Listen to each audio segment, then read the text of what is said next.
Hello বন্ধুরা, চিকু মাম্মা ব্লগের পক্ষ থেকে তোমাদের সকলকে অনেক অনেক স্বাগত।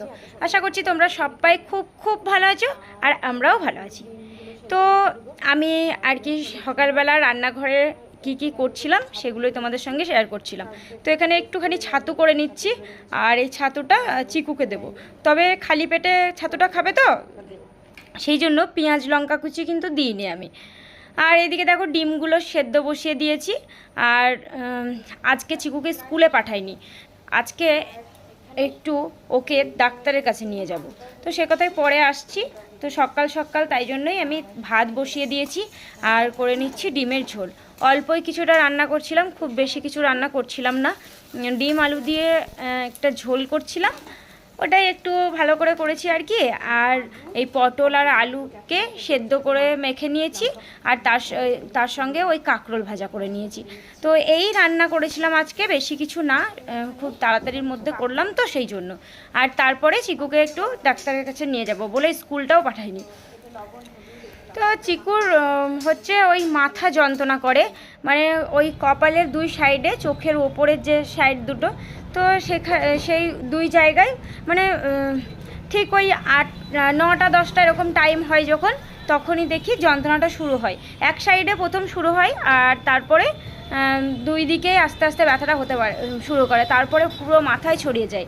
আর ঘাড়ের সাইডে একটু একটু করে যদি টিপে দেওয়া হয় একটু আরাম পাই, তারপরে আবার যতক্ষণ টিপে দেবো ততক্ষণ, তাছাড়া আবার সেই যেমনকার তেমনই। তো এই রকমই ব্যথা 6 মাস আগে ওর হচ্ছিল। যত মানে একদিন যদি একটুখানি হলো, পরদিন দেখি আর একটু বেশি হচ্ছে, এরকম হচ্ছিল। তো স্কুল থেকে কল করা হয় যে শুভমের শরীর খারাপ, তারপর ওকে নিয়ে আসতে হয়, এরকম স্কুল থেকেও নিয়ে আসতে হয়েছে 2-3 দিন। তারপরে তখন আমি ওকে ওই হসপিটাল, মানে একদিন দেখি খুব যন্ত্রণা হঠাৎ করেই, মানে পুরো ওর মাথার মধ্যে জোরে জোরে কিল মারতে হচ্ছে, তবেই ওর ঠিক হচ্ছে। এবার ওকে আমি যে ডাক্তারের কাছে দেখাই, সে ডাক্তারের কাছে 2বার দেখিয়ে এনেছি, বলেছিলেন কি ওই ঠান্ডার জন্য হচ্ছে, তাই জন্য ওই ঠান্ডার ওষুধই খাওয়াচ্ছিলাম। তারপরে হঠাৎ দেখি যন্ত্রণাটা না আস্তে আস্তে বেড়েই চলেছে। তো একদিন প্রচণ্ড জোরে যন্ত্রণা হচ্ছিল, তারপরে তখন হসপিটালে নিয়ে যায়, MRI CT স্ক্যান করানো হয়েছিল, রিপোর্ট তো ঠিক ছিল। তো তারপরে বলা হয়েছিল কি মাইগ্রেনের জন্য এটা হতে পারে, কিন্তু চোখের ডাক্তারটা একবার দেখানো দরকার। তারপরে আমি দিশাতে চোখের ডাক্তারও দেখিয়ে নিয়ে আসি, ওখানেও বলা হয়েছে যে এটা মানে চোখের কোনো অসুবিধা নয়, এটা মাইগ্রেনের সমস্যাই হবে হয়তো। তারপরে আমি আবার একটা মানে চাইল্ড স্পেশালিস্ট ভালো ডাক্তারের সঙ্গে যোগাযোগ করি, সেখানেও 2বার দেখানো হলো। ওই মাইগ্রেনই ওষুধ চলছে, কিন্তু ওই ডাক্তারবাবু বললেন কি একবার ব্রেনের ডাক্তার দেখিয়ে নিতে, নিউরো।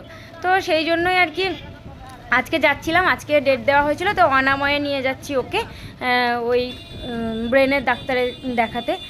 তো ডাক্তারটা যেহেতু দেখানো হয়ে গেছে তোমাদের বলেই নি, তো ওখানেও ডাক্তারবাবু বললেন যে ওর মানে অন্য কোনো সমস্যা নয়, এটা ব্রেনের কোনো সমস্যা নয়, ওই মাইগ্রেনেরই সমস্যাটা। তো ওষুধটা এবার কি হয়, ওষুধটা যখন খাওয়াচ্ছি মাঝে মাঝে তাতেও একটু একটু যন্ত্রণা হয়, কিন্তু ওষুধ চললে মোটামুটি ভালোই থাকে। এবার ওষুধটা প্রতিদিন রাতে একটা করে খেতে হয়, ওষুধটা বন্ধ করে দিলেই না যন্ত্রণাটা খুব জোর যন্ত্রণা হচ্ছে। তো ডাক্তারবাবু বললেন যে কিছু করার নেই, এরকম হবে, এখন ওষুধটা কিছুদিন তো কন্টিনিউ করুক, আর যে ডাক্তারকে দেখাচ্ছ তো সেই ডাক্তারকেই দেখাও, ঠিকঠাকই চিকিৎসা হচ্ছে। তো দেখিয়ে তারপরে অনেকটা দূর, চিকু আপা বলছিল যাওয়ার জন্য, আমি বললাম থাক, আমাদের দেখানো হয়ে গেছে, আবার ও আসবে, আবার বাড়ি যেতে টাইম লেগে যাবে। তো সেই জন্য আমরা বাসে করে বাড়ি আসছিলাম, মানে টোটোতে বাড়ি আসার কথা, তো ওখানে সেই দেরি হচ্ছিল, সেই জন্য একটা বাস এলো, তো বাসেই বাড়ি আসছি। লোকাল বাসে চিকু ফার্স্ট টাইম চেপেছে, লোকাল বাসে কোনো দিনই ও আসেনি। তো এখন আমি ওই জানলা দিয়ে হাত বাড়াচ্ছিল বলে বকেছি, তাই জন্য ওর একটু রাগ হয়েছে, তাই মুখ ভার করে বসে আছে।